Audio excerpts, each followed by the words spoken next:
I'm Michael French. I've worked for Keenan since 1994. And I'm Rob Metcalfe, and I'm a manager here now at the dairy. I've worked here full-time nearly 8 years. So Rob, how many Keenans have you had since the start of the journey? Since the very start, we've had 12 Keenan machines, starting with the mech fibres all the way up to 400 before we went on to the self-propels. And we've had 3 Keenan self-propels here in the last 6 years.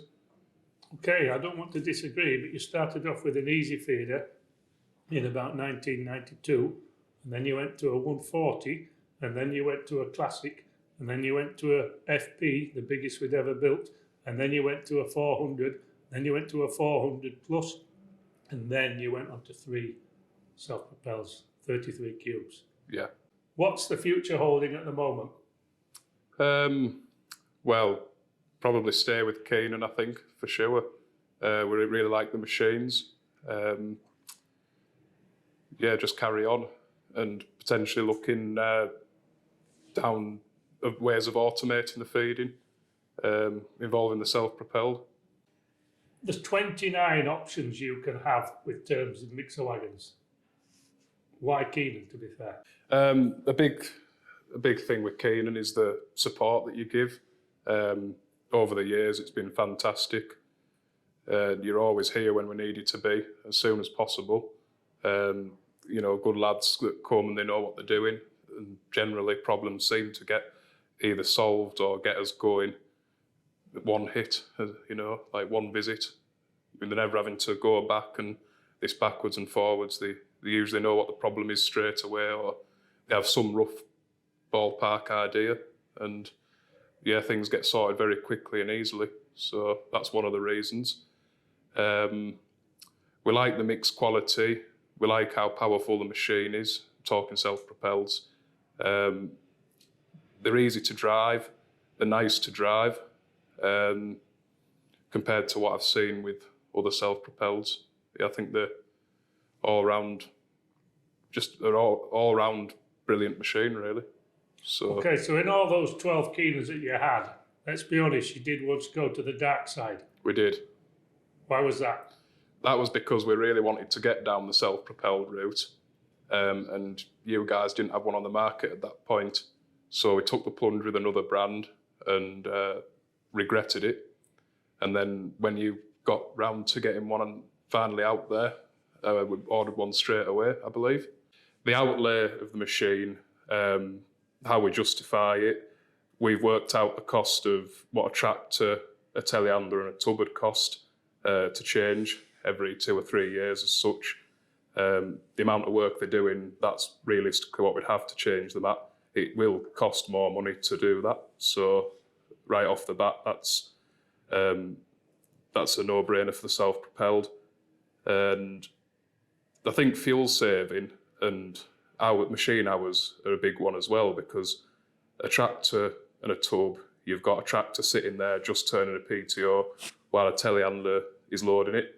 And you know, you've got 2 machines clocking up the same amount of hours. But the self-propelled just combines that all into one machine. So there is fuel and hours saving there.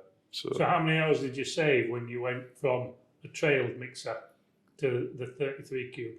Well, there was no noticeable hours from the tractor to the self-propelled. It was more the telehandler hours. And I think we were swapping our telehandler at 3 years with 6,000 hours on before we got the self-propelled.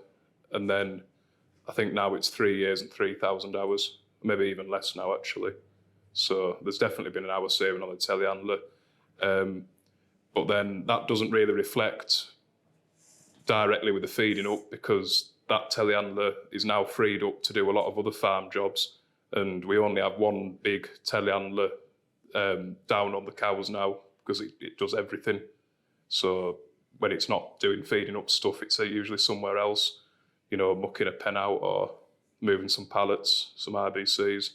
Okay. So really we've almost saved a machine just by having the self-propelled. And you mentioned fuel, and this is your 3rd Keenan self-propelled.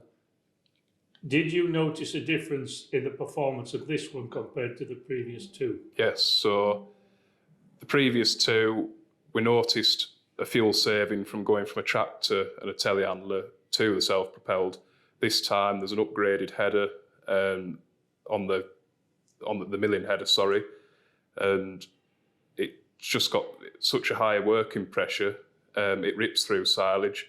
You're taking less time cutting your silage out and your whole crop out and your ingredients. And I think, off the top of my head, I think I measured it at 80 litres a day, fuel saving. 80 litres a day? Yes. So what's that in money? Would it be 15 to 20,000 a year, I think. Wow. What the big sort of improvement was on all of your machines, your self-propelled, you've had an NIR, a near infrared sensor. So what that does, it thinks on its feet. So whatever the dry matter of your foragers, it thinks on its feet and calculates what the ration should be. So all the time it's loading, it's thinking and measuring, and it determines what the final weight should be rather than what it says on the computer. Yes. So that means that from your cow's point of view, every mix and every day is very, very similar.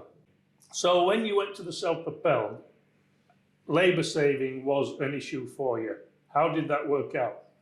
In terms of the men that feed up, we still have the same number of men feeding up.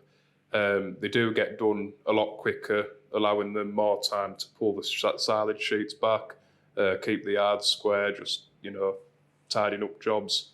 So how many hours a day would you say you save compared to the old system of a trailed mixer? Probably 3 hours a day, I would say. 3 hours a day? I'd say, You can never get back.